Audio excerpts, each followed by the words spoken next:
আমরা মুসলমান, আমাদের আল্লাহ আছে, আমাদের আখেরাত ভুলে গেলে চলবে না। আমরা মৃত্যুকে আড়াল করলে হবে না।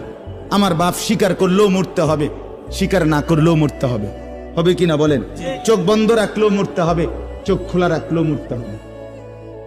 সুখের সাগরে যে ভাসে তারও মৃত্যু হবে, দুঃখের সাগরে যে ভাসে তারও মৃত্যু হবে। মৃত্যু হবে। মৃত্যুকে আড়াল করার, আপনি আমাকে পাশ কাইটা যাইতে পারবেন, আপনাকে আমি পাশ কেটে যাইতে পারবো। আপনি আমারে আড়াল করে চলে গেলেন, আমি আপনারে আড়াল করে চলে যাব, কিন্তু মৃত্যুকে আড়াল করার সুযোগ আছে কি? কথা বলেন না বাপ, কোনো সুযোগ। খুশি হাসতে হাসতেও মরণ, কাঁদতে কাঁদতেও মরণ। যেটা নিশ্চিত যে এই চিরন্তন বাস্তবতার মুখোমুখি হতেই হবে যুবক ভাই। সবাই যদি নাও বোঝে ভাই, তোমরা 10 জন হলে 10 জনই বোঝো, 20 জন হইলে 20 জনই বোঝো। বাপ, তুমি নষ্ট করে দিও না জীবন। সমবয়সীর লগে পারতা না। আমি